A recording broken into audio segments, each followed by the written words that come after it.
All right. Okay. Every semester, students at the University of South Carolina carefully budget for tuition, housing, and meal plans.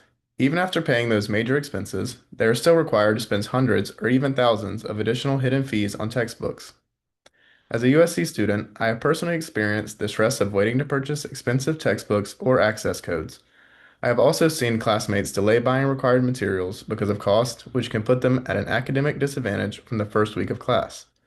The University of South Carolina should include textbook costs and a tuition as a simple standard fee to reduce financial stress, improve academic success, and guarantee that every student has equal access to the required course materials from the first day of class. First, I will explain how textbook costs create financial and academic barriers. Then, I will show how other respected universities are addressing this issue. And finally, I will present a realistic and financially responsible plan for USC. According to the University of South Carolina's official cost to attend page, the university provides estimated expenses for tuition, housing, and other fees, but textbook costs vary widely and are not always clearly predictable. This leaves students guessing on how much money they will potentially have to spend on top of their already large tuition costs.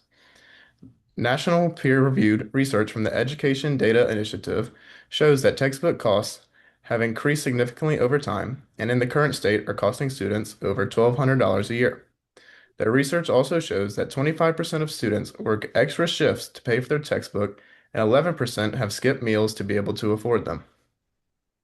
The VCU Library's research guide on textbook costs explains that many students skip buying required materials because of high prices, which leads to lower grades, fewer courses taken, and even dropped classes. Similarly, based on a 2022 survey of over 13,000 students, the University of Florida's Center for Teaching Excellence reports that 53% of students didn't buy required textbooks, and 32% of students earned a poor grade due to that fact. While financial and academic challenges are clear, other universities have already begun implementing solutions. An article from the Baylor Lariat argues that bundling textbook costs into tuition can reduce stress and improve access for students. The article highlights how including textbook costs upfront eliminates hidden fees and ensures students have materials on the first day of class. Many universities have started using inclusive access where textbook prices can be lowered through buying them in bulk. The University of Florida's Textbook Affordability Initiative demonstrates that institutions can reduce textbook costs through organized programs, including inclusive access models and open educational resources. Their approach shows that universities can actively address affordability while supporting student success. Another university that has implemented a similar program is Columbia College. According to the university's official tuition and aid page, students pay $27 per class for a technology fee that covers textbooks. Columbia College utilizes digital textbooks to reduce the cost of their fees with an option to purchase hard copies. In such a digital age, most students would prefer having their materials on computers, making this a great solution for cutting down on the cost of textbooks. These examples show that the university can manage textbook costs instead of leaving for the students to handle individually. USC could implement this policy by creating a standardized, negotiated textbook access fee that is billed directly into tuition each semester. Instead of students individually purchasing textbook at retail price, the university could negotiate bulk agreements with publishers to lower overall costs. Under this system, students would automatically receive access to the required course materials from the first day of class. To maintain fairness, students using open educational resources or alternative materials could have the option to opt out. This approach would ensure universal access while still allowing flexibility where appropriate. It is important to recognize that students are already paying for textbooks. The cost is simply separated from tuition and often unpredictable. By negotiating bulk prices and incorporating a standard fee, USC could potentially reduce that cost while making it transparent and predictable. Rather than creating a new financial burden, this policy would reorganize an existing expense into a clearer structure. Additionally, research from university-backed sources like the University of Florida and Columbia College show that early access to materials improves academic outcomes, which supports long-term retention and institutional success. Through the use of digital textbooks and inclusive access, the university could cut down on textbooks tremendously. Therefore, the University of South Carolina should incorporate a standard fee of $60 per class in textbooks, with the option to opt out.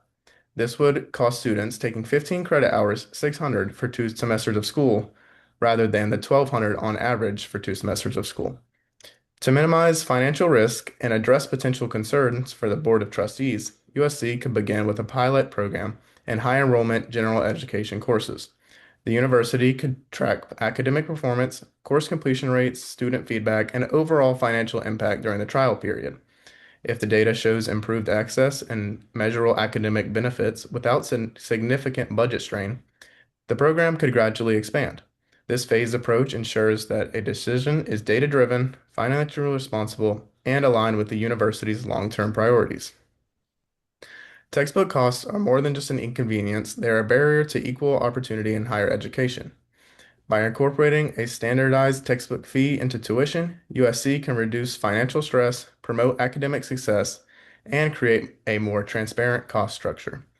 Students should never have to choose between buying required materials and paying other essential expenses. If USC truly prioritizes student success, then access to textbooks should be a guarantee. Has the current textbook policy affected you at all? Um, it's like I expected it um actually to be worse. I came in thinking like I was gonna need a lot more, but I some of them like are required, some of them aren't. Hmm. So, but also like coming in like my first semester was like unknown as to how much I was gonna have to pay, so that did put some like stress, like what am I gonna have to buy, what am I not? Yeah. But one thing I think was really like helpful was some of my professors gave us access to like free like online versions of a textbook. So I think that was really helpful. But Hmm. the ones I did have to buy, yeah, they were pretty pricey. So um, that was like a negative part of it. But Yeah, and just kind of like, which is why this would help because like it's kind of unfair to the students that don't have like professors that use like a cheaper digital or like have free access codes. Kind of unfair to them, which this would kind of eliminate that. yeah. Do you have any questions for me? Yeah. What are some long-term financial benefits that you think would result from making this change in textbook prices? Just long term financially, it would really help the students out a lot, and I don't think it would have too much of a financial impact on the university itself because students are already buying textbooks, but now that it would just reduce the price of students, but it would also reduce the price for the university as well. So it just kind of reduces it for both of them. So the Mhm. university isn't going to be losing or gaining any more money than they already are from textbooks. Yeah, and it like makes it more like less stressful for the students when like going into new courses. So I think that could be very beneficial. And then what are some possible, if any, what are some unintentional consequences that you think could result from this change? I mean, I think just because there's an option to opt out, like I don't really know how, like I haven't thought too much on how that would really work, but like students may just opt out just because they can, which Mhm. could affect them or affect like the financial area of it. Yeah. Any other questions? I do not. Yeah, it's kind of hard to stretch it to five I minutes know you're supposed without to have more anybody people, else. but All right. Well, I don't think he's gonna take off because of that. So I guess we'll no, just end because here. we were supposed to have more people, so it would have taken up more time. Yeah. But All right. Well, okay, so I'll put my link where you put yours, and then hopefully you can access mine.